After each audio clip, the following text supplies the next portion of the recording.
el segundo también. El primer trabajo práctico es modelar la construcción de una presa de materiales sueltos. El segundo trabajo práctico es someter eso ante sismos. Entonces las primeras clases están muy vinculadas a este tipo de cosas. Después vemos dinámicas y después vemos temas avanzados como modelos constitutivos basados en estado crítico, licuación y ese tipo de temas, y eso más o menos es geotecnia numérica 2. Así que empezamos con lo que es modelización de presas, y justamente esto que están viendo acá es un modelo de la presa del Reventazón, que es la misma presa que están trabajando ustedes en el trabajo práctico 1, y muchos de los ejemplos que van a ver van a estar justamente vinculados a la presa que están trabajando ustedes ahora. Cuando diseñan una presa, tienen que empezar viendo lo que es el terreno de fundación, porque la fundación, como pasa con los edificios, es totalmente, es muy relevante a lo que es el comportamiento después de la presa. Hay que caracterizar bien la geología, caracterizar bien los terrenos de fundación, los suelos, las rocas, si hay fallas, diclasas, si hay algún tipo de problema, porque lo que tenemos acá, por ejemplo, es esta presa Casa de Piedras, que lo que tenía era yeso en la fundación. O sea, todo esto acá eran capas de yeso. Esto acá era el río, esto lo que se ve acá en profundidad era el río, y la presa estaba con la intención de ocupar esto. Y después descubrieron que todo esto fue de yeso, y esto acá fue el nivel del núcleo que tuvieron que hacer para poder llegar a lo que es un terreno más firme, y nos marca la magnitud de lo que tuvieron que, de la altura que tuvieron que adicionar, por no tener en cuenta que todo esto era un yeso en la fundación. Entonces lo primero que se empieza estudiando es la ubicación, ver bien el terreno, para después sí empezar a ver lo que son los materiales de la construcción. Y en lo que es materiales de la construcción, es importante que esas propiedades sean útiles para el diseño, o sea, que el factor de seguridad verifique los factores de seguridad, drenado o no drenado, que sea estable a largo plazo, y eso quiere decir que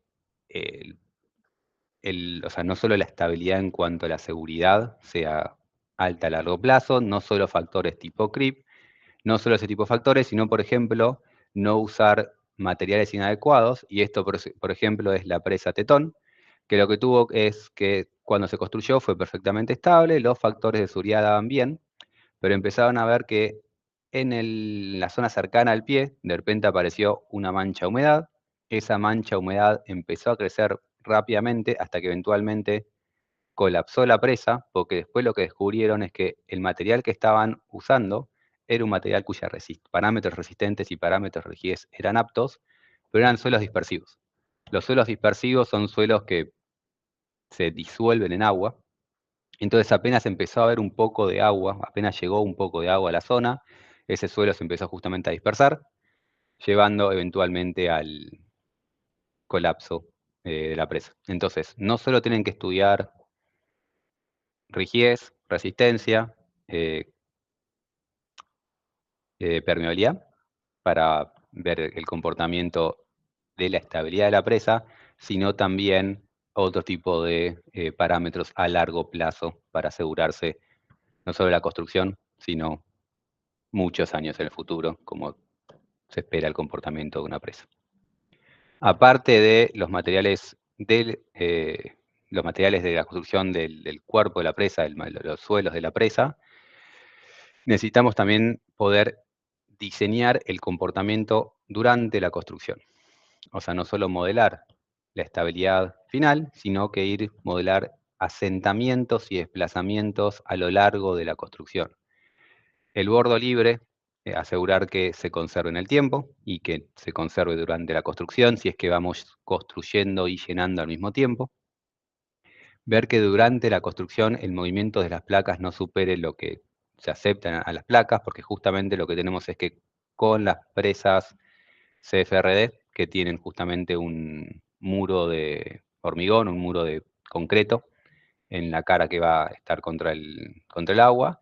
Estas placas tienen juntas y esas juntas no pueden desplazarse mucho porque si hay mucho desplazamiento de las juntas, eso lleva a grandes problemas en la construcción de estas placas. Entonces, tenemos que, esto cuando se construye hasta cierto nivel el suelo, el material suelto, después se construye una placa, después se sigue rellenando la parte del núcleo, después se construye la segunda placa y tenemos que asegurar que durante esa construcción el movimiento de estas placas no sea grande para que después esto no tenga, justamente no se me abran esas juntas, que esas rotaciones y esos movimientos que van a ocurrir no generen una falla o un problema en nuestra presa. Entonces tenemos que ir modelando los asentamientos durante la construcción y también tenemos que modelar la estabilidad durante el primer llenado. Porque cuando llenamos por primera vez nuestra presa, el agua al principio empieza a someter una presión, pero todavía no moja la presa, y ese primer llenado es en el instante inicial un cambio en las tensiones, un cambio en la carga que está sosteniendo nuestra presa, y esas presiones pueden, por un lado, esas presiones romper el material, que es justamente lo que estaba pasando acá. Esta presa de acá lo que tuvo es que durante la construcción no tuvo problemas y durante el primer llenado, apenas se llenó, se empezó a fisurar, se tuvo que drenar todo, vaciar completamente para poder reparar las placas para después volver a llenarlo y ponerlo en uso. O sea, esto es una presa que se fisuró, se dañó seriamente las placas cuando se elevó por primera vez la presa, cuando se elevó por primera vez el agua. Entonces tenemos que modelar ese primer llenado para asegurarse que ese estado verifique. Y en el caso de enrocados, veremos más adelante, tenemos una de las clases donde vemos justamente colapso de enrocados. Los enrocados, si no son correctamente construidos, si no son correctamente saturados durante la construcción, colapsan por saturación. Cuando se mojan, colapsan, se rompen las partículas y tenemos que asegurar que ese colapso lleve a una configuración estable y que el colapso no suceda durante el llenado, sino que sea durante la construcción. Entonces tenemos que modelar el primer llenado y finalmente tenemos que modelar el estado del embalse lleno. El embalse lleno sería no solo el embalse, no solo la configuración final, sino que desde que se llena, todo ese problema transitorio hasta la configuración final. En la mayoría de los casos, el estado transitorio es el peor de los casos, porque el estado final es el estado en el que todo esto se me satura, y cuando esto está saturado de agua, suele ser más crítico que apenas se llena el embalse, o sea, apenas llenamos el agua, la freática todavía no avanzó sobre nuestros materiales, y cuando tenemos esta carga, pero esto seco, suele ser más estable que cuando se satura. Entonces, en la mayoría de los casos, el flujo transitorio no es el más relevante, pero si queremos estudiar el comportamiento a lo largo de ese llenado, deberíamos modelar la etapa transitoria, modelando el flujo de principio a fin. Como mínimo, el estado final, siempre modelar flujo, incluir drenes, incluir permeabilidades correctas y ver cómo termina siendo la estabilidad de nuestro talud una vez que está lleno el embalse. Terminado el embalse, eso es la configuración final, pero tenemos que recordar que todos los materiales tienen cierto comportamiento viscoso. El comportamiento viscoso siempre existe, tenemos que estudiar qué tan importante es para ver qué tan importante es modelarlo. La deformación diferida existe, pero si nuestras presas están bien construidas, bien compactadas y bien hechas, el asentamiento a lo largo del tiempo es relativamente bajo y con ciertas cuentas analíticas es suficiente para verlo, inclusive con un buen monitoreo es más que suficiente y no hace falta estimar qué va a pasar a 20 años, simplemente podemos ir monitoreando los movimientos a lo largo de los años, pero cuando esas presas no son bien construidas, justamente esto de acá son enrocados, donde el enrocado se tiró, esto de dumped rockfill quiere decir que el rellenado de rocas fue tirado sin cuidado. Este tipo de material son enrocados que cuando se saturan, cuando llueven, empiezan a colapsar de forma no controlada. Y en este tipo de presas pueden notar que a los 10 años el asentamiento es 0,8% de la altura. O sea, si tenemos una presa de 100 metros, 0,8% son 80 centímetros, que no es un valor despreciable.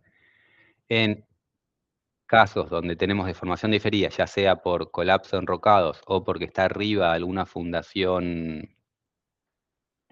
arcillosa que presenta creep, tenemos que tener en cuenta estas deformaciones en el tiempo.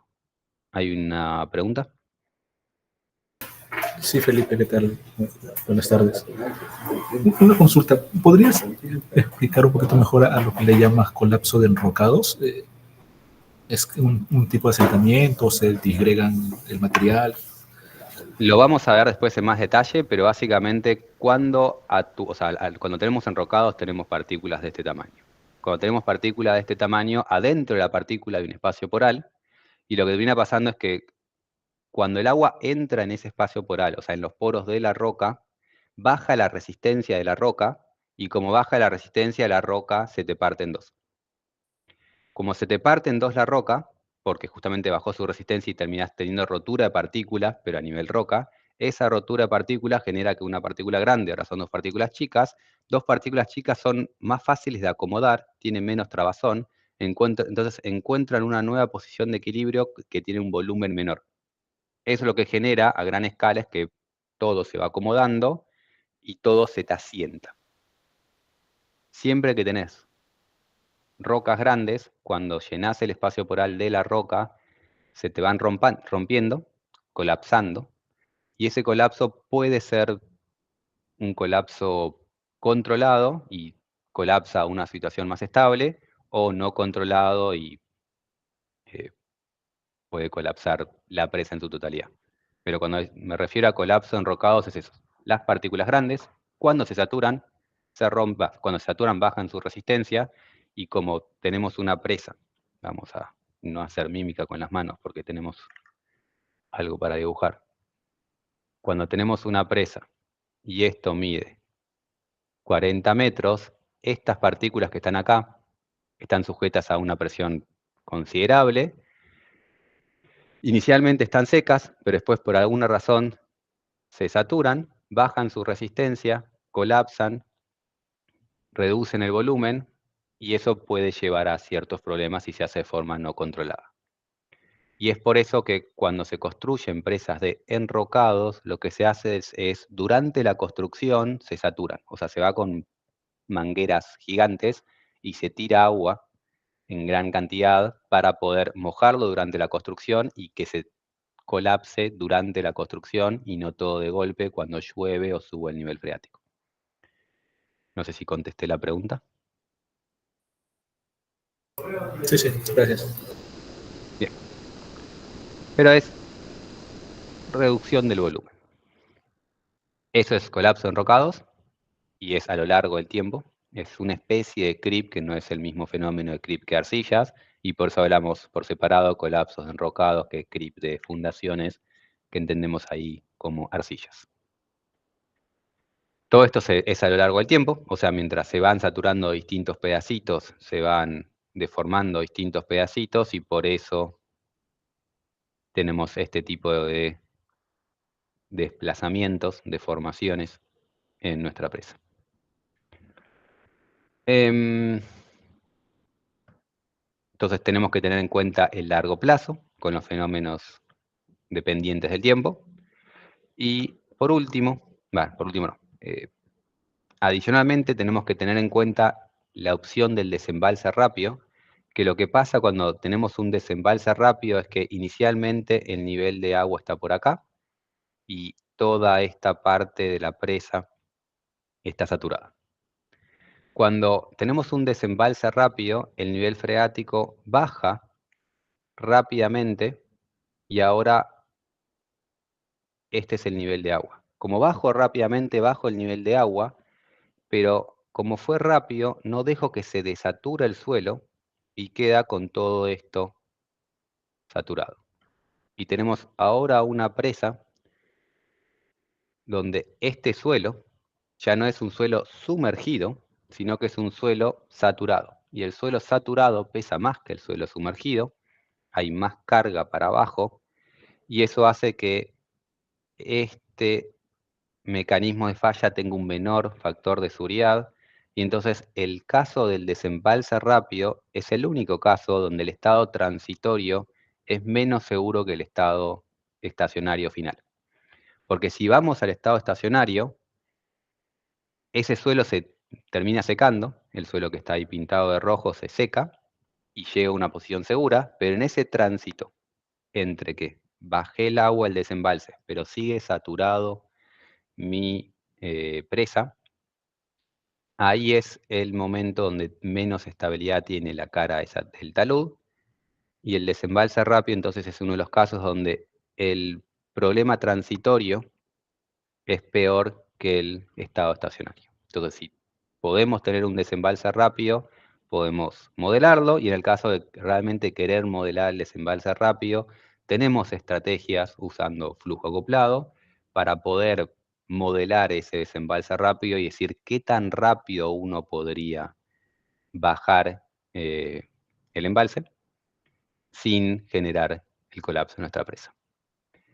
En cuanto a temas estáticos del diseño de la presa, no tenemos ninguno más que eso, pero si estamos en zona sísmica, tenemos que también tener en cuenta nuestra acción sísmica y modelar el comportamiento de la presa ante acción sísmica. Lo que están viendo arriba es la onda, una onda sísmica que se propaga, y lo que están viendo abajo es cómo la presa se empieza a asentar debido a ese sismo que está ocurriendo. El sismo puede desplazar mi presa, siempre se asienta un poco para abajo y tenemos que ver qué tanto baja nuestro bordo libre para ver si sigue, si no se me vacía el embalse. Entonces tenemos que ver el asentamiento vertical, pero los sismos también generan deformaciones de corte, también pueden generar el colapso, entonces tenemos que tener en cuenta en nuestro diseño ese comportamiento, no solo asentamientos, sino posibles colapsos. Porque lo que pasa con la acción sísmica es que siempre el suelo resiste con tensiones efectivas, pero el suelo acelera con la masa total. Entonces, la masa total, la tensión total que tiene el efecto del agua, es lo que produce cuánto se me sacude mi suelo, pero lo que resiste es mi tensión efectiva. Entonces tenemos que tener algún tipo de modelo que represente esa acción dinámica sobre nuestro suelo. Y acá es uno de los casos donde, el caso más emblemático en donde los análisis de formación son realmente críticos para el diseño de presas. Muchas de las cosas que mencioné previamente se pueden hacer con otros programas. Lo que es acción sísmica, todo lo que no es análisis de formación, o sea, elementos finitos o cosas similares, la verdad que son cálculos demasiado simplificados para estructuras tan importantes como presas. Entonces, en lo que son diseño de presas, esto es todo lo que uno debería hacer, y el trabajo práctico, a lo largo del trabajo práctico vamos a hacer algunos de estos, no todos son obligatorios, pero si alguno está interesado en modelar el desembalse rápido dentro del trabajo práctico, puede hacerlo, pero por ejemplo eso no lo estamos viendo. Bien, etapas de diseño en una presa genérica. Y lo otro que vamos a hablar es que cuando hacemos este diseño, lo que tenemos que recordar es lo que es el método observacional de Peck. Peck hace muchos años sugirió un método de procedimiento para hacer el diseño de una presa, que hoy en día ciertas cosas se pueden mejorar, pero es muy interesante para recordar la idea general y no perderse en tantas opciones. Hoy en día, teniendo tantas herramientas tantos valores, podemos calcular un montón de cosas, y a veces eso hace que cuando hacemos análisis de sensibilidad, nos perdemos en qué es lo importante. Entonces Peck hizo esta serie de pasos para hacer cuando queremos hacer el diseño de una presa. Lo que sugería Peck, nuevamente hace varios años, entonces hay cosas a mejorar, pero lo que sugería hacer es, primero, hacer un análisis no detallado, sino suficiente para establecer el comportamiento general de, de nuestras fundaciones, de nuestro sitio, de nuestros materiales. Entonces, no ir al detalle, sino primero hacer un estudio general. Una vez que tenemos ese estudio general, evaluamos cuáles son los valores más probables y cuáles son los más desfavorables posibles. O sea, nos fijamos, por un lado, qué es lo más probable, intentamos pensar qué es lo más probable que ocurra, cuál es el ángulo de fricción, cuál es la rigidez, qué es lo que creemos que realmente tenemos, y por otro lado, buscar cuál es el valor más desfavorable, pero que siga siendo posible. O sea, dentro de las posibilidades, lo más desfavorable. Y hace el comentario de que en muchos casos la geología es un valor muy importante. Entonces, no solo pensar en valores probables del material con el que construimos la presa, sino prestarle atención a la geología, ver qué es lo más probable que está en la fundación y qué es lo más desfavorable que podemos llegar a tener. Una vez que establecimos esos dos casos, de lo más probable y lo más desfavorable, hacer un diseño basándose únicamente en el más probable. Hacer el diseño completo de la presa usando los valores materiales más probables y las condiciones geológicas más probables. Una vez que hicimos ese diseño, elegir ciertas cantidades, ciertos valores observables que podemos medir a lo largo de la construcción y que podemos calcular en base a nuestro estudio. Entonces, hicimos un estudio con valor probable y de ese diseño elegimos cosas que vamos a poder medir a lo largo de la construcción y que podemos calcular de antemano.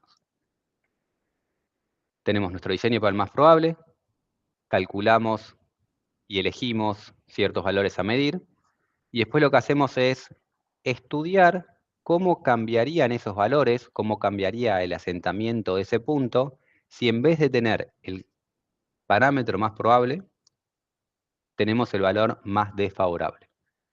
Ver qué tanto aumentaría ese desplazamiento, qué tan problemático podría llegar a ser tener los valores desfavorables.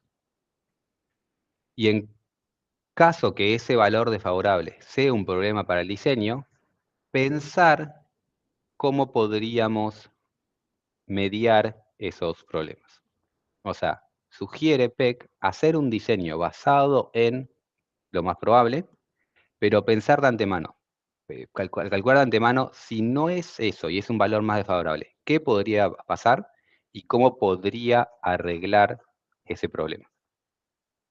Para así después empezar la construcción con el diseño más probable e ir midiendo estos valores que elegimos en este punto. Si el valor que vamos midiendo va de la mano de lo que calculamos para el diseño, no nos preocupamos, y si el valor que medimos realmente in situ, a lo largo de la construcción, se empieza a acercar a valores menos probables y más desfavorables, ya pensamos de antemano cómo mediarlo. Pero lo que es importante es que hacemos un diseño para el más probable y no hacemos un diseño para el más desfavorable, porque realmente esos más desfavorables son demasiado desfavorables. Hoy en día esto se puede ir mejorando, pero sigue sobreviviendo la idea de que cuando hacemos este tipo de diseños, tenemos que hacer un diseño por performance, asumiendo lo más probable e intentando predecir lo más probable que pueda ocurrir. Y después sí, hacemos qué tanto cambiaría para el más desfavorable, pero el diseño debería ser un diseño por performance, intentando elegir parámetros probables y no hacer de entrada un diseño ultra conservador basado en parámetros desfavorables. Entonces, con esta idea, cuando caractericemos los materiales y las características de nuestra presa, tenemos que llevar esa idea. La fundación. Si es de roca, tenemos que pensar qué es más probable, que la roca es una roca con alta cohesión. Si es una roca con alta cohesión, podemos asumir un material elástico lineal. Si no tiene cohesión o tiene ciertas fallas, si tiene fallas, tenemos que incluir esas discontinuidades, por lo menos las discontinuidades importantes, y incluir los planos de debilidad, utilizar justamente las herramientas que tengan nuestros programas para modelar discontinuidades.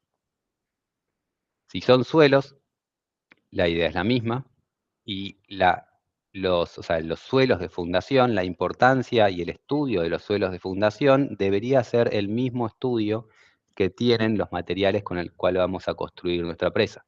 Tenemos que, para el suelo de fundación, hacer caracterizaciones para ver parámetros de rigidez, parámetros de resistencia, llevarlos a la falla, calcular, haciendo análisis, algún tipo de triaxial o estudio de laboratorio de ese estilo, estudiar si tienen deformación diferida, si tienen creep, con la misma importancia que el material de la presa, lo que tenga el suelo de fundación, para así poder caracterizarlo y dar un valor creíble de parámetros materiales. Entonces caracterizamos la fundación y después procedemos a caracterizar los materiales de la presa. Los materiales de la presa, durante su construcción, van a tener una trayectoria de tensiones que es una trayectoria de compresión. No va a ser exactamente la trayectoria edométrica, pero va a ser una trayectoria similar a la edométrica con cierto valor de K0.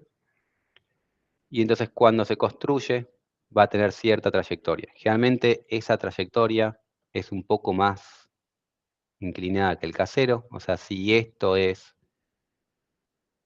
la trayectoria edométrica, la construcción está un poco por encima, tiene un poco más de corte, pero es muy importante poder caracterizar el comportamiento edométrico de nuestro material, porque va a ser el que dicte gran parte del comportamiento durante la construcción, así como poder modelar el aumento de resistencia y rigidez debido a la compactación.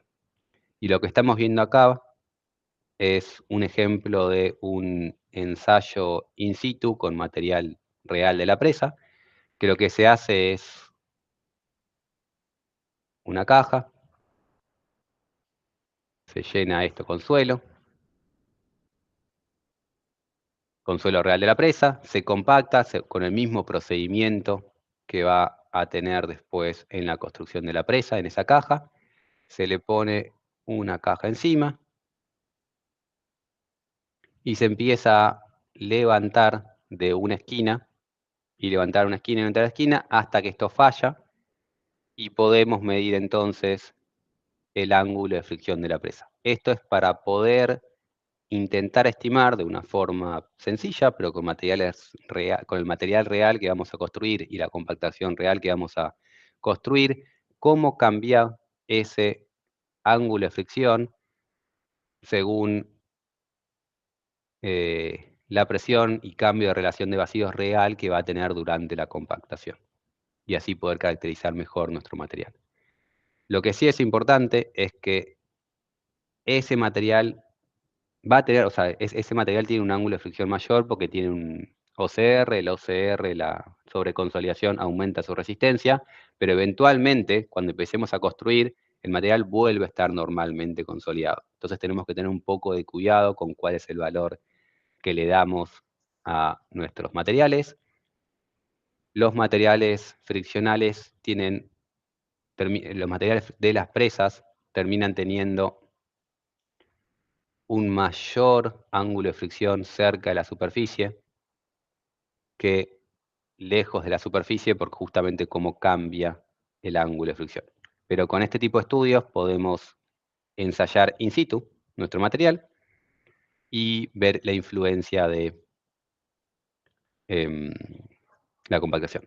Entonces, para la construcción, lo más importante es la compresión edométrica, pero después, durante la operación, una vez que la presa empiece a funcionar como nuestra presa, aumentan las tensiones de corte y entonces ya no sigue la trayectoria de construcción y tenemos que estudiar durante la operación, o sea, una vez terminada la construcción, el comportamiento en el tiempo, y eso incluye deformación diferida y flujo transitorio, si es importante, y por último, poder caracterizar el material de la presa ante sismos. Los sismos tienen, los sismos generalmente tienen una parte muy, o sea, es muy, para poder caracterizar correctamente el comportamiento sísmico, tenemos que caracterizar la rigidez a bajas deformaciones, así como el comportamiento dinámico. Y el comportamiento dinámico es el amortiguamiento, si nuestra presa está seca o no ablanda, mejor dicho, materiales que no ablandan. Lo más crítico es la rigidez a bajas deformaciones, porque los ciclos generan bajas deformaciones, o sea, las tensiones son bajas, así como el amortiguamiento de nuestra presa.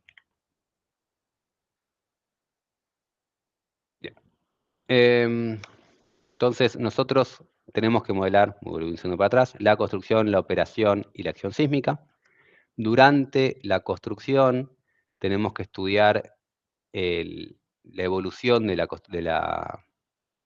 presiones de poro, que esto nuevamente nos lleva a ver si queremos modelar nuestra presa como material drenado, no drenado, o mejor aún, hacer análisis de consolidación. Nosotros podemos, si calibramos correctamente las permeabilidades de nuestros materiales, podemos hacer análisis de consolidación durante la construcción y ver cómo evoluciona nuestra presión de poro en función de los tiempos de construcción. Si construimos más rápido, más levanta presión de poro. Si construimos más lento, le damos tiempo para que disipe la presión de poro. Entonces, durante la construcción tenemos que calibrar no solo la rigidez que tiene nuestro material a compresión, sino también la evolución de las presiones de poro. Y para hacer esto, nuevamente, se pueden hacer ensayos de laboratorio. El tema es que en el caso de presas, el tamaño de la partícula que tenemos tiende a ser partículas grandes y no existen ensayos que permitan hacer esto a nivel laboratorio. Entonces, así como antes vimos un caso donde se puede hacer un ensayo in situ para ver ángulo de fricción, se hacen este tipo de ensayos para ver justamente la rigidez edométrica, la rigidez de los materiales, haciendo pilas de ensayos donde hacemos una pila, vamos en una pila controlada, depositando de forma controlada y compactando de forma controlada para ver justamente cómo es la relación tensión-deformación y poder medir una rigidez edométrica de nuestro material. Lo que están viendo, no lo dije en el pasado, pero todo es en el pasado. Todo lo que están viendo acá, estos gráficos y este gráfico de acá, son todos valores reales de la presa de reventación, que trata el trabajo práctico número 1. Y estos son ensayos reales que se hicieron justamente para la presa de reventación. Cuando vean el TP, van a ver que en el trabajo habla del relleno 3C, 3B, el relleno 3T. Entonces, están viendo las curvas reales que se hicieron para esta presa. Una vez que podemos calibrar correctamente nuestro material, podemos modelar la presa, y cuando modelamos la presa tenemos que modelar la construcción de la presa. Y la construcción se hace en capas. Capas que en la vida real son bastante pequeñas, o sea, estas presas son realmente altas y no se modelan, no se construyen a 10 metros. El tema es que después en nuestro modelo, generalmente tenemos justamente acá unas líneas que son las capas que se modelaron en nuestro modelo. O sea, nosotros prendemos el clúster de abajo, después prendemos el clúster de arriba y así vamos modelando la construcción. o sea, vamos paso por paso modelando esto, y en la vida real se hacen cientos de capas, o dependiendo de la presa, pero una gran cantidad de pasos, y en los modelos vemos que lo más usual es usar 8 capas, etapas, 10 etapas, pero aún así con esta baja cantidad de etapas podemos captar correctamente el comportamiento general de la presa. Justamente esto acá, ese gráfico, lo que nos da es el asentamiento que tiene la presa a lo largo de la construcción. Y nos dice cuánto se asienta cada pedazo de presa, cada cota de mi presa, a medida que voy avanzando con la construcción.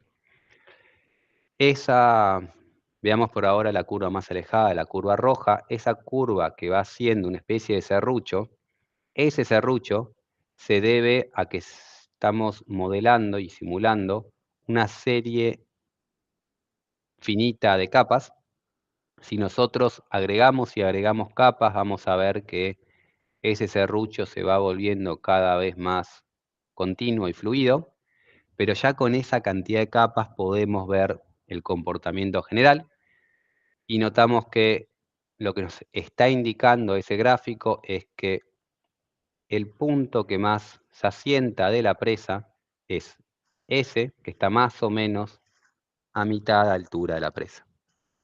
Siempre los puntos que más se asientan, o sea, el punto que más se asienta quiere decir desde que uno coloca esa capa, la que más termina asentándose es este punto central, que es ese punto ahí.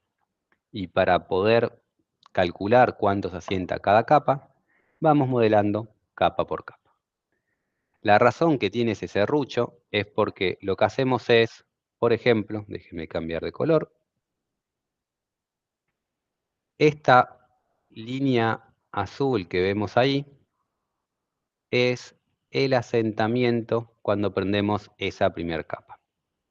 Y acá tenemos el primer punto 1 y es cuánto, mejor en el medio, cuánto desciende el punto 1 cuando construyo esa primera capa. Construimos una segunda capa, que es esta capa verde, y cuando construimos esa parte de ahí arriba,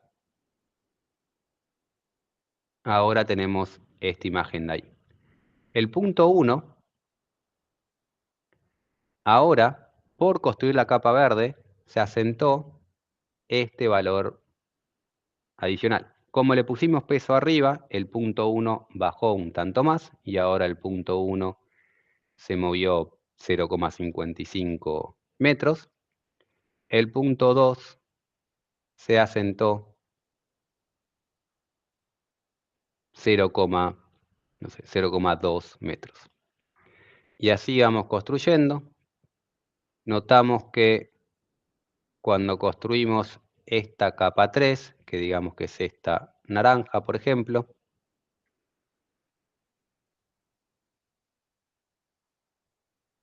cuando construimos ese tramo hasta 3, el punto 1 ahora se asentó un poco más y se asentó 0,7 metros. El punto 2 ahora se asentó hasta 0,4 y podemos ver a medida que avanza la construcción cuánto se asienta cada punto de nuestra presa.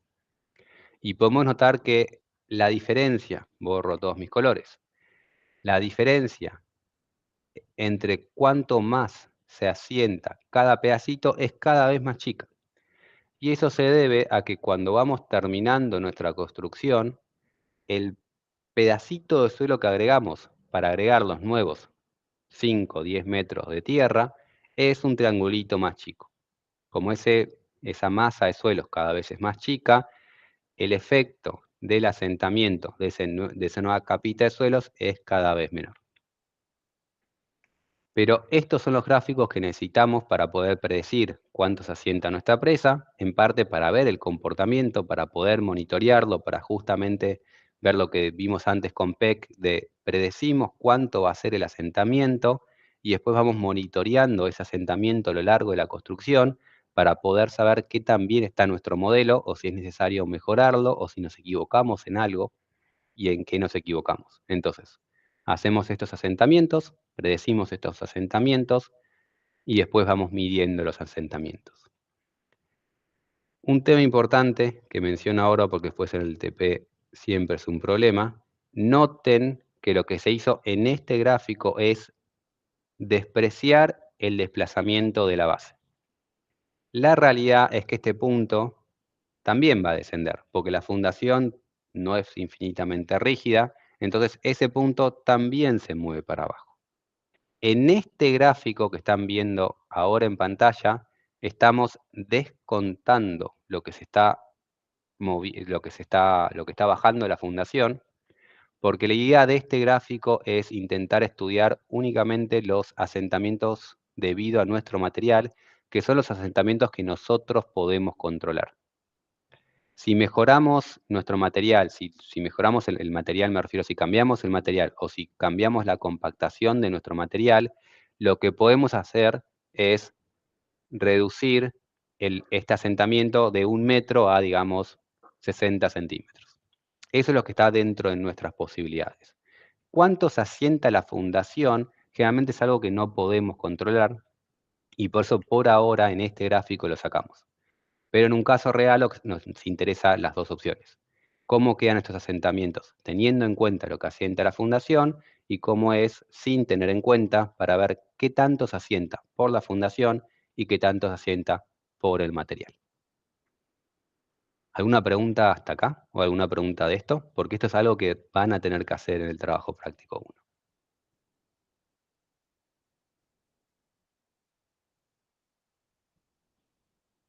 Te escucho, Ramón. Sí, Felipe, quizás no de esta parte, pero de algunas diapositivas anteriores, comentabas que durante la etapa constructiva ustedes van chequeando o como parte del diseño se va chequeando el desarrollo de presión de poros. Me hace un poco luz, no conozco mucho de presas. ¿Cómo es que se va generando presión de poros si aún no hay una línea freática? ¿Podrías?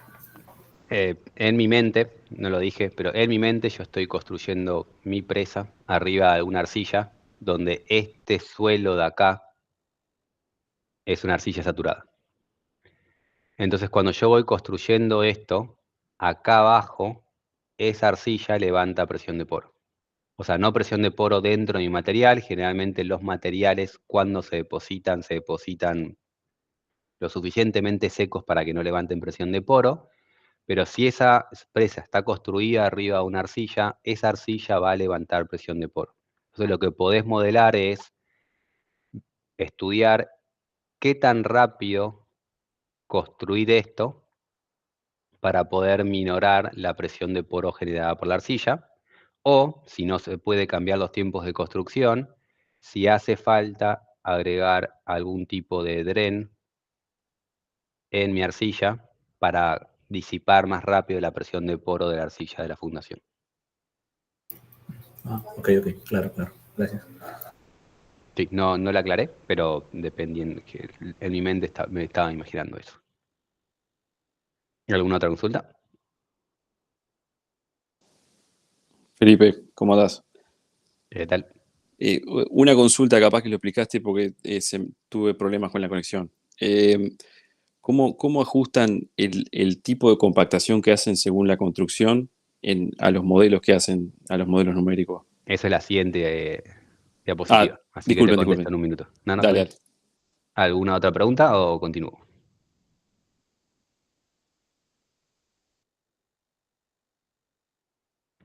Bien, entonces justamente lo que iba a hablar ahora es el efecto de la compactación. Los suelos se depositan, los materiales sueltos se depositan y después se compactan y lo que se hace en la vida real es justamente hacer estos terraplenes de prueba, como vimos antes, donde se pone el material real y se compactan esos terraplenes con el peso del equipo real que se va a utilizar, inclusive se hacen pruebas de ver cuál es el peso que vamos a usar, cuál es el espesor de capa que queremos construir, cuántas cantidades de pasadas hacemos, eso se diseña haciendo pruebas terraplenes de prueba in situ, donde vamos variando estas opciones para después elegir cuál es la mejor opción.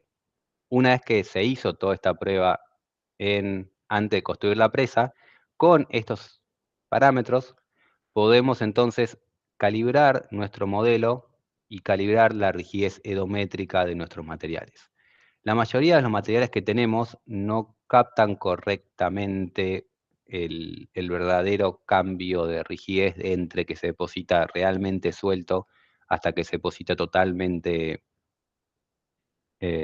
compactado. Entonces tenemos que buscar algún valor medio representativo de nuestro material. Y después, para modelar esto, tenemos que modelar algo que represente esta sobreconsolidación que ocurre durante la compactación. Nuestro material se deposita suelto, entonces tenemos que activar esa capa. Apenas activamos una capa, la activamos como un material normalmente consolidado, y esto estamos llamando material suelto.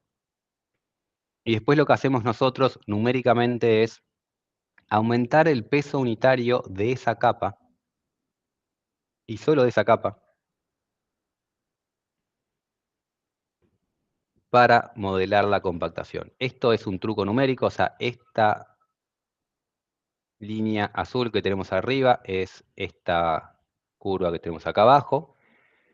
Cuando lo depositamos, se deposita suelto, después se aumenta el peso unitario, o sea, se hace una nueva etapa donde aumentamos el peso unitario, y al aumentar el peso unitario, el material se corre al costado, porque estamos aumentando la carga justamente, y después lo que hacemos es reducir, le quitamos ese peso y volvemos al peso original, y nuestro material descarga. Y entonces termina acá. Como nuestro punto termina ahí, nuestro punto termina sobreconsolidado. Y esto es un artilugio numérico, no está representando la realidad, pero es artilugio numérico para intentar representar la sobreconsolidación que tiene nuestro suelo. Porque cuando nuestro suelo está compactado, por más que eventualmente pierda esa compactación y vuelva a estar normalmente consolidado, en el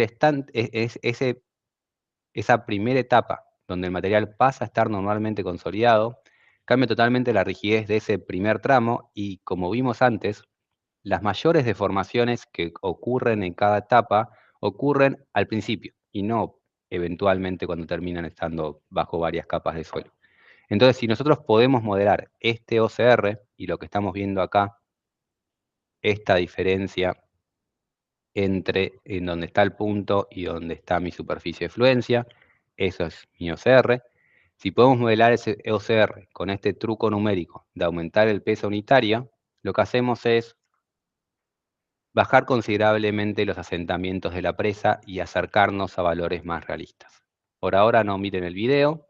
Lo que tenemos acá son dos curvas de asentamientos a medida que vamos construyendo las capas, como expliqué antes, y vemos que si el material no tiene este artilugio numérico, el punto que más se asienta a 2.1 metros, y haciendo este artilugio de en una sola etapa aumentamos el peso unitario y después volvemos al peso original y tenemos inicialmente un pequeño CR, eso baja el asentamiento a la mitad.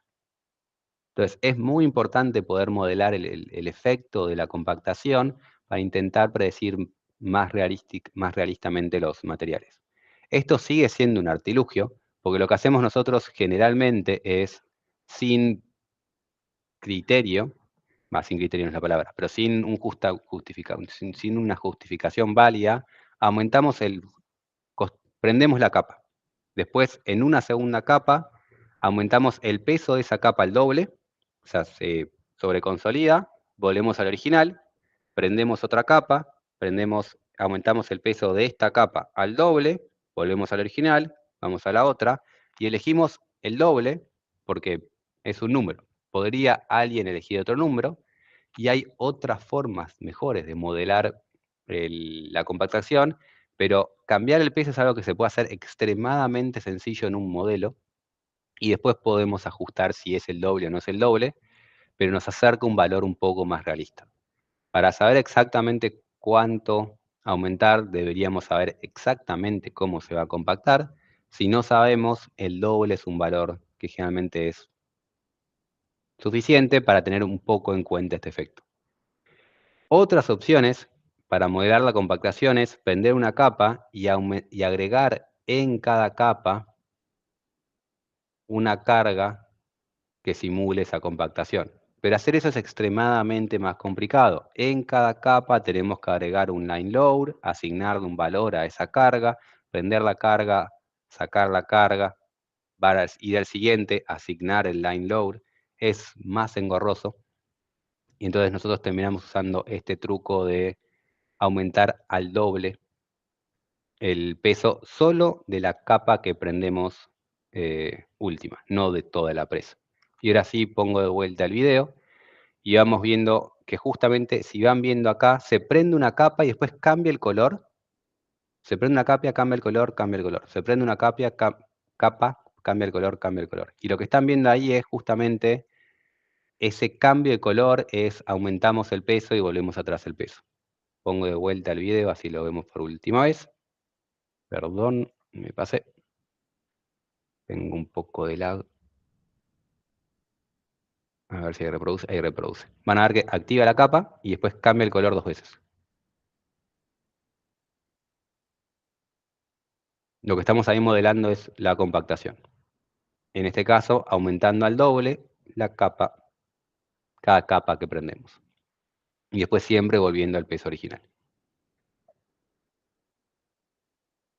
¿Esto contesta la pregunta, Ignacio? Sí, sí, queda claro.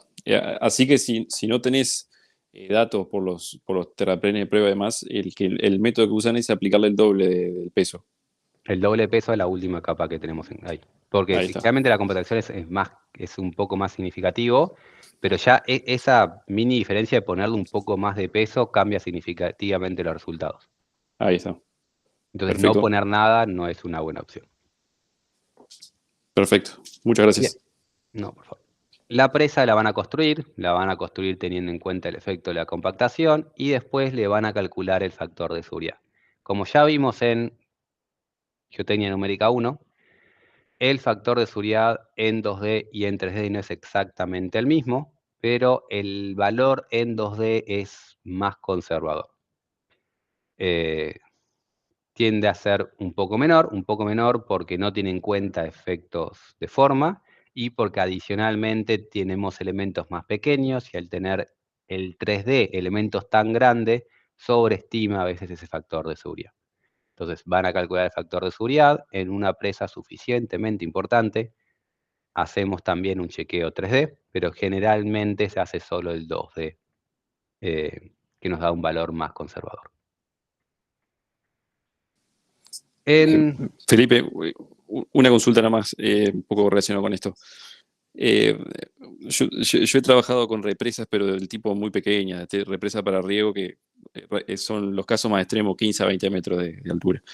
Pero a veces se da el caso de que el embalse, el dique se hace curvo, para seguir alguna curva a nivel o demás. Los análisis que me ha tocado siempre son del tipo plano. Cuando son curvas, ¿han hecho alguna prueba de relación con el 3D o siempre han hecho con diques de lineales? Tenemos algún estudio, también depende para dónde es la curvatura. O sea, en un caso te da igual que el estado plano, si vos Generalmente tenés, la curvatura la hacen como el lado, como te digo, aguas arriba, el lado que está contra el agua, es como el lado convexo. El lado cóncavo queda como el de aguas abajo, el que no está en contacto con el agua. claro, sí.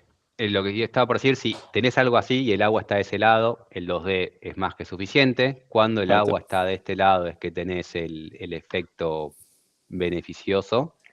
Y ahí sí vale la pena hacer el 3D. Algún trabajo hemos hecho, no recuerdo en este momento. Y ahí igual lo que te cambia más que nada es si o sea, no es tanto que, o sea, la curvatura esa nunca o te ayuda o no hace nada.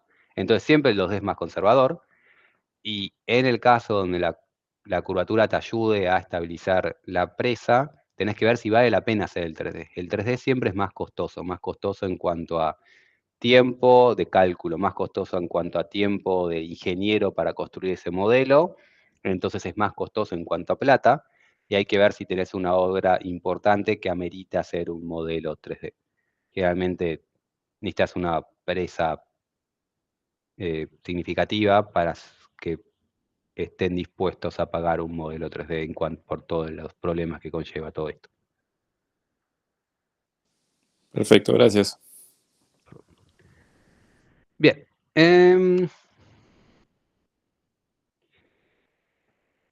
Como dije antes, uno de los pasos que van a modelar es el llenado, y cuando llenan la presa, el problema que tenemos es que en las presas de núcleo, en la realidad, cuando llenamos nuestra presa, por la presencia justamente del agua que empuja el material, la presa se asienta, o sea, baja un poco los movimientos, las posiciones de la presa baja, y debería decirnos que este punto se mueve en esa dirección. El problema es que en los modelos, para todos los materiales que estamos utilizando, cuando el talud se sumerge, o sea, cuando yo lleno la presa y saturo mi material, la tensión efectiva de mi material baja. Si la tensión efectiva baja, quiere decir que bajan las tensiones, bajan las deformaciones, y bajan las deformaciones quiere decir rebota, se descarga. Como yo bajé la tensión efectiva, descargué mi material y tengo un rebote elástico. Entonces tenemos el problema que cuando queremos modelar presas de núcleo, o la mayoría de los suelos, saturamos nuestro suelo y rebota para arriba. Rebota es descarga, y hay una descarga elástica que es totalmente irrealista, pero no hay cómo solucionarla con los materiales que tenemos nosotros.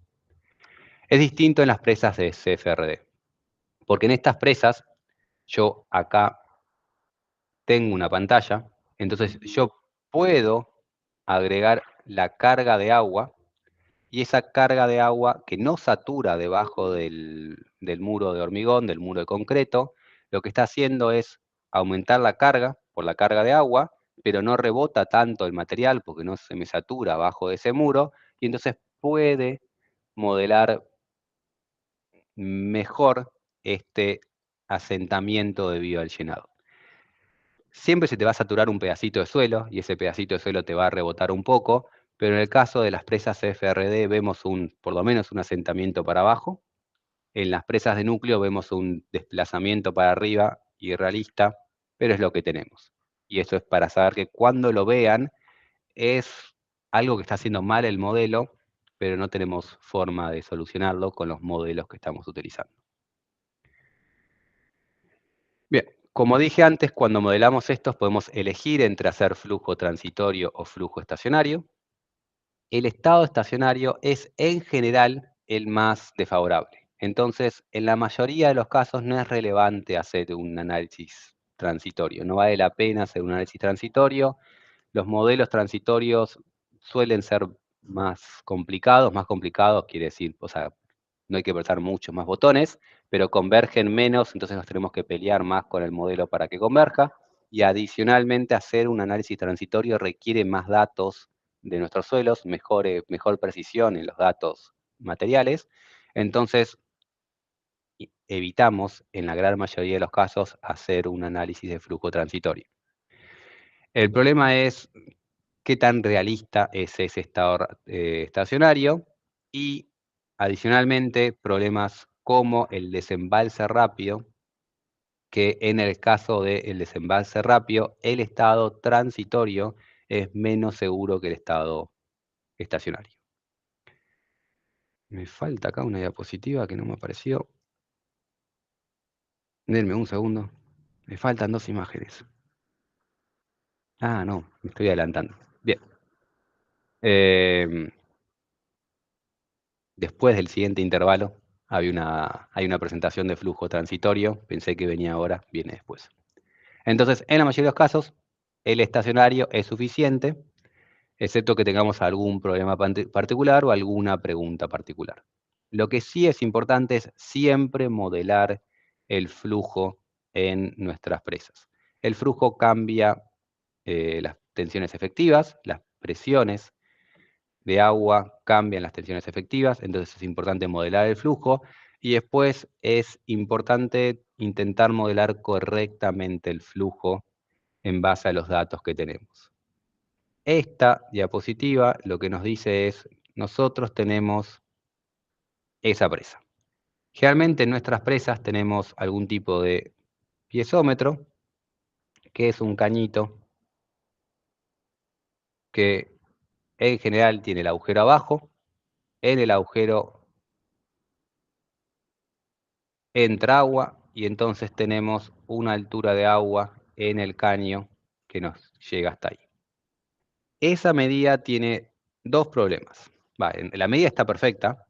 La interpretación de la medida tiene dos problemas. Uno, ese agua cuando sube nosotros estamos asumiendo un gradiente hidráulico de 1 y si nuestra red de flujo está inclinada, el gradiente hidráulico no es 1.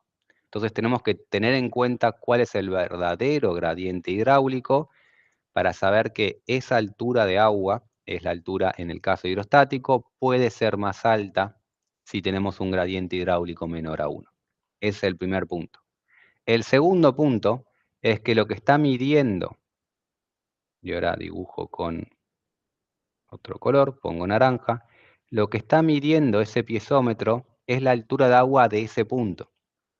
Y si mi red de flujo está inclinada, lo que me está midiendo ese piezómetro es la altura de agua esta. Es decir, la freática pasa por acá, y donde está esa línea, y no pasa por acá, que está la línea roja. Está mal, del punto de vista conceptual, calcular esa altura de agua y ponerla vertical respecto al piezómetro. En realidad deberíamos inclinarlo un poquito. Entonces, no solo está un poco más arriba por el gradiente hidráulico, sino que también está un poquito más arriba porque está inclinado mi red de flujo. Entonces, este tipo de cosas que parece trivial, de que mido la altura de agua en un piezómetro, en realidad es difícil de interpretación y es mejor asumir un nivel freático que está un poco más arriba, teniendo en cuenta estos efectos. No está acá, el nivel freático está ahí. Bien, entonces tenemos que modelar flujo, que puede ser estacionario o transitorio, y adicionalmente tenemos que saber si en nuestra presa, en nuestro caso, es importante el fenómeno de deformación diferida, que como dije antes, puede ser o porque tenemos creep en los materiales, ya sea materiales de fundación o materiales de la presa, si tenemos alguna arcilla que tiene deformación diferida, o si tenemos una presa construida con enrocados que pueden colapsar por saturación.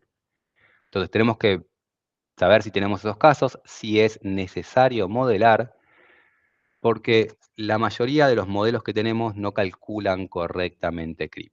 Vimos en Geotecnia Numérica 1 el modelo SOFSO del creep, que es de los pocos modelos que modelan creep, pero no modelan perfectamente deformación diferida y no modela exactamente colapso de enrocados, no modela para nada colapso de enrocados, pero es de los pocos modelos que tenemos disponibles para intentar modelar algún tipo de deformación diferida.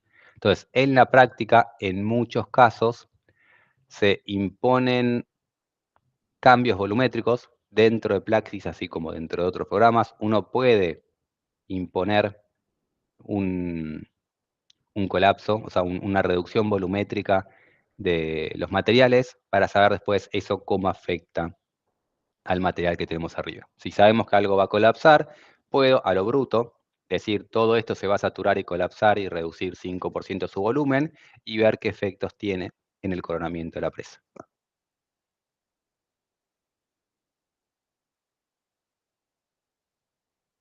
El caso de las deformaciones o de los desplazamientos es particularmente importante en el caso de las pantallas de CFRD. Como vimos antes, como dije antes, en el caso de pantallas, como vamos construyendo las pantallas, queremos a lo largo de la construcción poder predecir cuánto se desplaza y se asienta para no tener problema con las juntas. Modelar juntas es inviable en los modelos que tenemos, entonces una opción que tenemos para intentar modelar el posible desplazamiento que haya entre juntas o entre placas es modelar nuestra presa.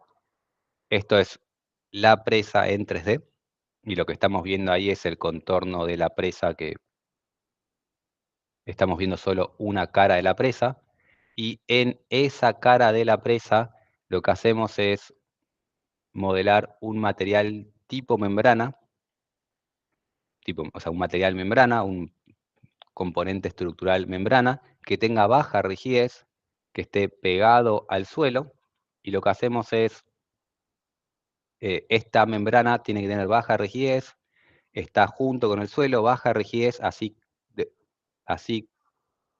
copia los asentamientos y los desplazamientos que tengan nuestro material suelto, nuestro suelo, nuestra presa. Esa membrana no está ahí para agregar rigidez, no está ahí para modelar la placa, está ahí simplemente para poder copiar los desplazamientos que tiene nuestro suelo, para poder generar un mapa de colores de este estilo, poder después pedirle al programa que nos pida, que nos otorgue los desplazamientos de cada punto de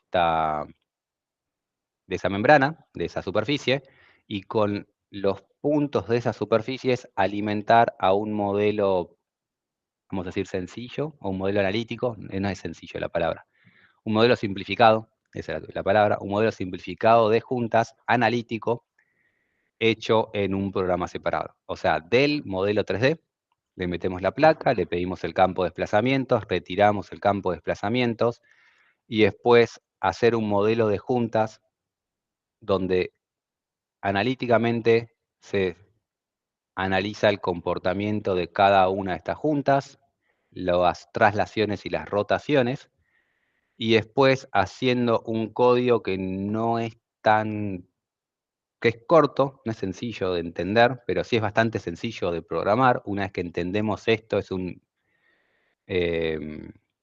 código sencillo que lo que termina haciendo es calcular cada placa como un elemento con un baricentro, se fija cuánto se desplazaría cada placa y cuánto giraría cada placa, para después estimar cuánto es el posible delta U relativo entre esas placas, y así intentar estimar qué tanto se me pueden llegar a abrir estas juntas. Entonces, esto que tenemos acá es un código hecho por nuestro grupo de trabajo en MATLAB, o MATCAD, que es un programa que no está hecho para hacer programas, o sea, no es un programa para programar, es un programa para hacer planillas de cálculos, que lo que nos termina otorgando es los desplazamientos de cada una de esas juntas, y así estimar si puede llegar a haber un problema de apertura de juntas en el modelo.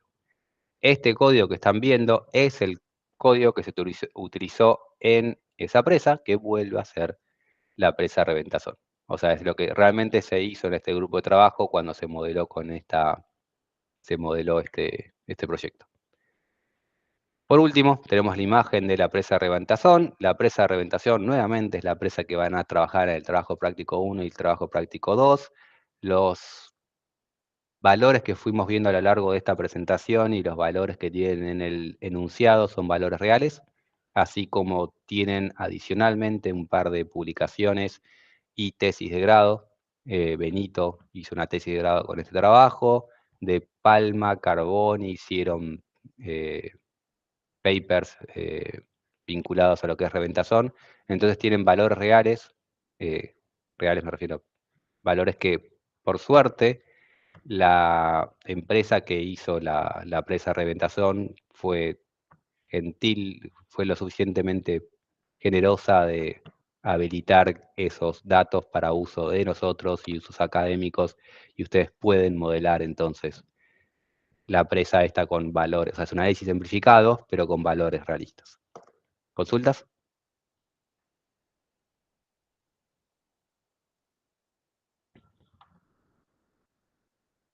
No. Ramón. Te escucho, Ramón. Sí, Felipe, comentabas que, por ejemplo, en el caso de presas, el análisis transitorio cobraba mayor relevancia en el tema de- del desembalse rápido. En el caso, por ejemplo, de un cable estacado, ¿es necesario en algún momento hacer un análisis transitorio o con un análisis estacionario sería suficiente? ¿O de qué dependería en todo caso? Generalmente o sea, el análisis transitorio, el peor es relevante cuando se te va la carga de agua, pero te sigue saturado el suelo. A ver, si me deja dibujar. Si yo tengo un muro de este estilo y tengo cierto nivel de agua, eso cierto nivel de agua, como esto es algún tipo de muro, lo que genera es que del otro lado la freática, digamos que esté por ahí. Debido a que ese muro es impermeable, hace que a izquierda y a derecha haya un delta T, perdón, un delta H. Si vos tenés que de golpe se te sube el nivel de agua, a la par de que sube a derecha el nivel de agua, lo que termina pasando es que, está al revés el dibujo, pero bueno, a derecha también sube qué tanto saturado está este suelo.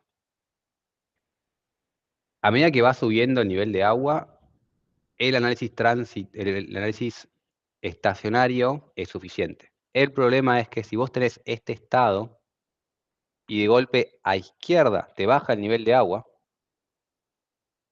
si te baja muy rápido el nivel de agua de ese nivel violeta a este nivel verde, si te baja muy rápido, ahora perdés toda esa carga a la izquierda, pero a derecha te queda más o menos esa freática. Esa freática tarda en bajar, porque depende de la permeabilidad de tu suelo. Si tu suelo no es tan permeable, te baja la marea, pero el suelo te queda saturado.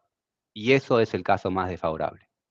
Y ahí es donde tal vez probablemente, o casi seguramente, mejor dicho, vale la pena hacer un análisis estacionario, donde te baja la carga a la derecha, pero te queda saturado, perdón, te baja la carga a la izquierda, pero te queda saturado a la izquierda, a la derecha. Lo dije mal, creo que se entiende. Porque esto va a ser más desfavorable. Tenés tu suelo saturado, pero no tenés la carga de agua que te estabiliza el muro para que no se caiga en esa dirección.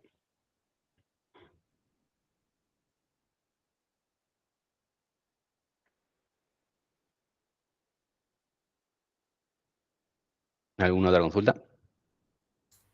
Felipe, ¿podés repasar los pasos de activación de clúster, desactivación para la compactación? Sí. Después lo vamos a poder ver mejor con un modelo Plaxis, pero vos prendés ese primer pedacito. Primero, no me anda el lápiz, lo prendés con el valor gamma. Segundo, o sea, digo, aumentás gamma, en la realidad es cambiás, voy a poner cambiar, cambiás ese clúster a uno que tiene el doble de peso. Tercero, volvés a material original. ¿Se entiende? Bien, perfecto. Es decir, se estaría asumiendo unos CR igual a 2 en este caso. Sí. Y el tema de la vuelta al material original, los parámetros de corte serían Lo modificados. único, lo único que cambiás acá es, o sea, vos calibrás correctamente el material de tu presa, correctamente. Calibrás con parámetros, el parámetro más probable que pueda llegar a tener tu material de la presa, y esos son los parámetros de material. Tanto en esta etapa, como en esta etapa, como en esta etapa, todos son los valores más probables. Lo único que haces es que en la etapa 2 le cambiás únicamente la densidad al material. Pero es el mismo material. Bien, bien, bien, perfecto. Perfecto. Lo que harías después es, vas a una nueva etapa, entonces la etapa 4 sería, prendés ahora el siguiente clúster con gama original, y así in eternum. 5, cambiás el clúster rojo a el doble. 6, volvés. Y esto lo haces 9 veces o 10 veces o la cantidad de capas que tengas. Prendés una capa, la cambiás al mismo material pero con el doble de densidad, lo cambiás a el material original. Prendés la siguiente capa, tic, tic. Cada capa tiene 3 fases. Bien, buenísimo. Y otra consulta que es con el tema de las presas de núcleo, que en el tema de primer llenado está ese efecto de rebote. Eso en la siguiente etapa lo que se podría hacer es un reset displacement para no tener en cuenta ese efecto. Sí, eso, el tema, podés resetear desplazamientos. Yo lo que haría es extraer los desplazamientos de todas las fases y después, fuera de Plaxis, calculás sumatoria de desplazamientos de fase descontando esa fase. ¿Se entiende? Sí, perfecto. Y ese es un buen punto que me hiciste acordar. Estos desplazamientos que vemos acá, esos desplazamientos son siempre suma de desplazamientos de fase en la forma más sencilla. Nunca son asentamientos totales, son suma de desplazamientos de fase. Ahora, la realidad es que nosotros, si queremos modelar más realista, de forma más realista el asentamiento de la presa, también tendríamos que descontarle el asentamiento que tiene en este cambio de compactación. Porque yo cuando pongo mi material a cierta cota y lo compacto, después pongo de vuelta el material y le sigo llenando material hasta llegar a esa cota. Entonces, esa capa no se asentó por compactación. Tengo que quedar a la ras original. Las capas de abajo sí se asientan, pero en esa misma capa, como yo voy completando hasta llegar a ese valor, no se me asentó esa capa durante la asentación, durante la compactación.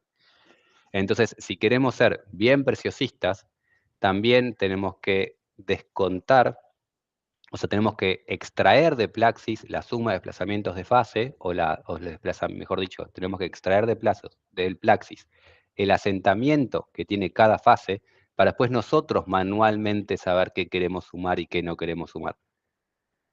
El Plaxis de por sí no te da correctamente, no te puede modelar correctamente el asentamiento de la presa, porque el Plaxis no sabe realmente qué está pasando en el procedimiento constructivo de la presa. Pero si quieren hacer esto mejor, también tienen que descontar esas etapas y no simplemente meterlo en Plaxis. Bien, buenísimo. Una consulta más. No sé si hay una experiencia de monitoreo, quizás de alguna de estas dos figuras, pero este ruido, digamos, del tema de compactación, em, tiene un correlato, digamos, se pudo medir si se llega a valores más o menos confiables. Es decir, ¿qué desviación estándar tiene respecto de lo que se mide en obra finalmente? O sea, creo que lo que vos querés así como lo querés no se hizo un análisis de sensibilidad, pero lo que se hizo Carboni es, como todo esto es una presa real, y la gente de la presa dio los datos, se tienen mediciones reales de la presa. Entonces, lo que hizo Carboni fue, en un paper, y creo que está subido, y si no está subido, después lo subo, en un paper hizo justamente una recalibración, una mejora del modelo constitutivo inicial que se usó, o sea, de los parámetros iniciales que se usaron en el diseño para calibrar mejor los parámetros reales de la presa en base a las mediciones reales. Entonces, hay un estudio de qué tanto no sé si la palabra se equivocó, qué tanto nos equivocamos o se equivocaron, pero sí hizo un estudio de qué tanto se alejó la predicción del valor real para después hacer una mejor caracterización de los materiales en base a los asentamientos. Y hoy en día esto ya se puede hacer, se hace muchas veces a lo largo de la construcción. Vos haces un diseño y en el caso de Carboni se construyó y después de construir se hizo su paper, pero vos podés, a medida que vas construyendo, recalibrar tu modelo para ir mejorando las predicciones. Bien, buenísimo. Gracias.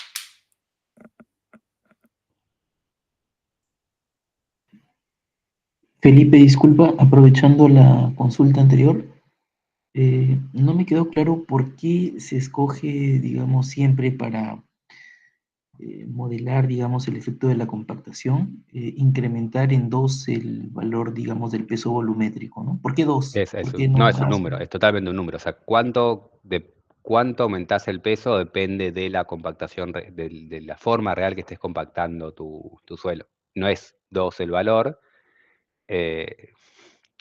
Si tenés más datos de cómo estás compactando, podés modelar mejor esa compactación. Ese 2 es un número que usamos nosotros porque generalmente no tenemos suficiente data cuando hacemos el diseño o la predicción de este tipo de presas. El- no solemos tener detalles de la construcción a ese nivel. Entonces usamos 2, pero no tiene por qué ser 2.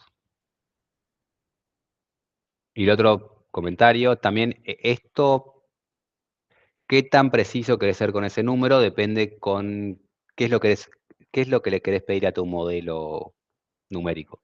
Si te importan mucho los asentamientos durante la construcción, vale la pena realmente modelar esa compactación. Si lo único que te importa es seguridad, o inclusive si lo único que te importa es comportamiento ante acciones dinámicas o deformación diferida luego de la construcción, esa compactación no es tan importante para esos factores, porque eventualmente la estructura termina estando normalmente consolidada. Entonces, si solo te importa modelar lo que pasa después de la construcción, no es tan importante modelar la compactación. Eh, Depende qué le querés pedir al modelo para ver qué tan preciosista te pones con esos parámetros. Claro, y si quisieras, digamos, bueno, solamente en aras de conocer por qué el valor, necesitarías tener la energía de compactación. ¿Cómo se obtendría finalmente, por ejemplo, ese parámetro o ese número, ¿no? Lo que yo te diría es que intentar estimar con energía no, pero justamente como haces terraplenes de prueba, si está establecido eso y tenés el terraplén de prueba y podés hacer algún tipo de ensayo en el terraplén de prueba para ver el valor del OCR, tal vez con eso puedes calibrar mejor cuánto eh, aumentarle la carga a tu suelo para machar el OCR que tengas de esas pruebas. De acuerdo. Finalmente, no me quedó muy claro el hecho de que, claro, luego de cada fase se produce, digamos, un asentamiento, pero luego nivelas, por así decir, o enrazas el terraplén en el que estás, en el nivel en el que estás, pero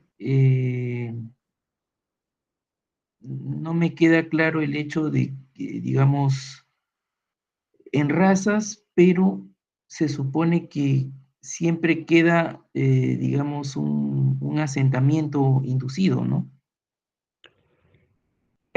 Sí, o sea, lo que yo digo es, construir esa capa acá está en cota 0, acá está en cota 10.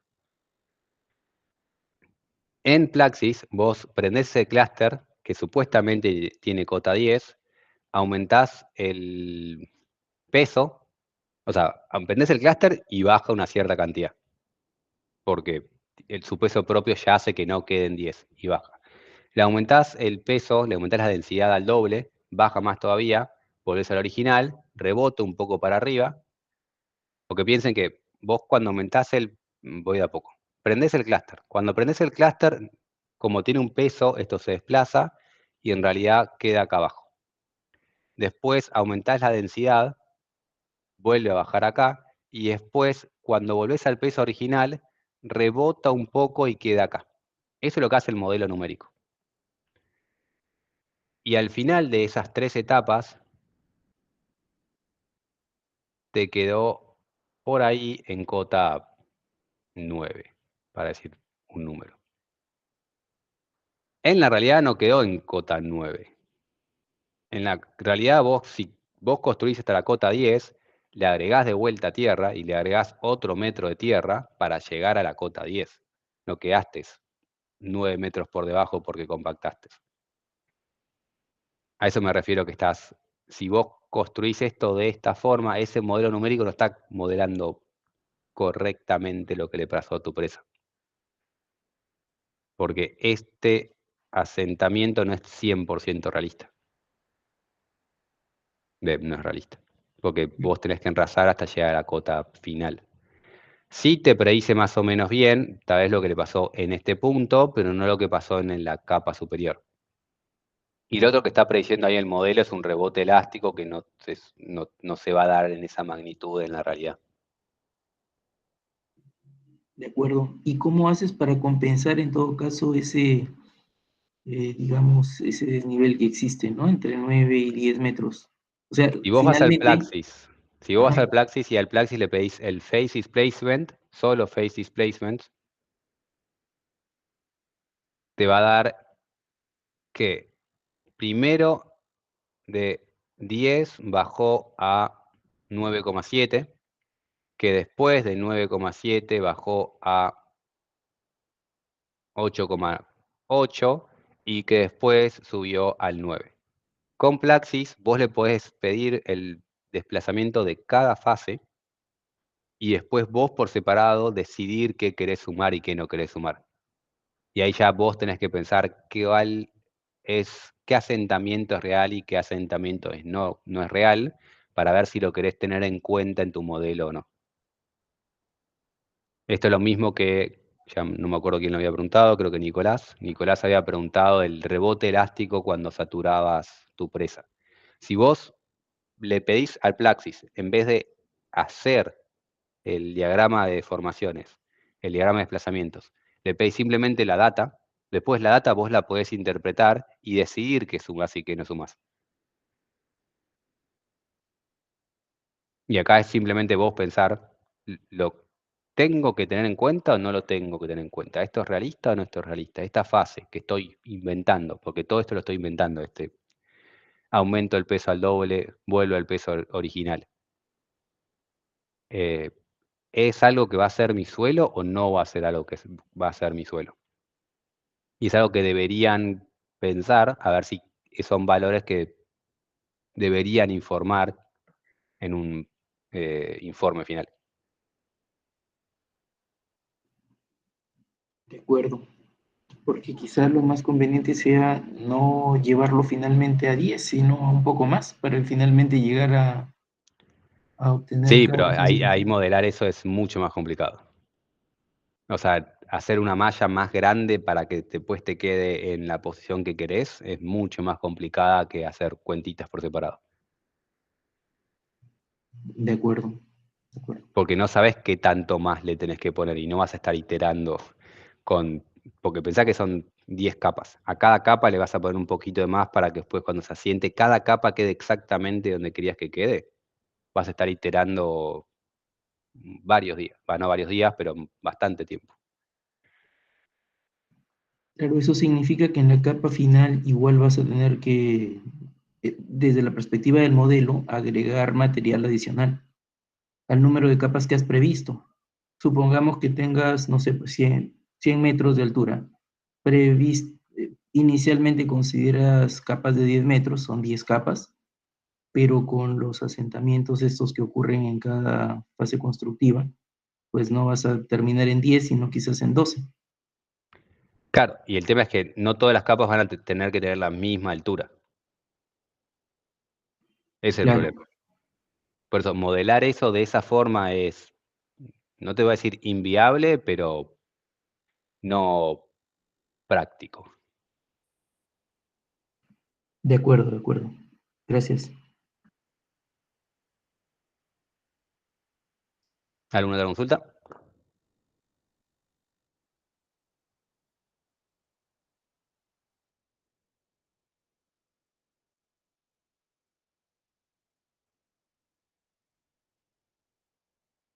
Bien. Hacemos un nuevo intervalo.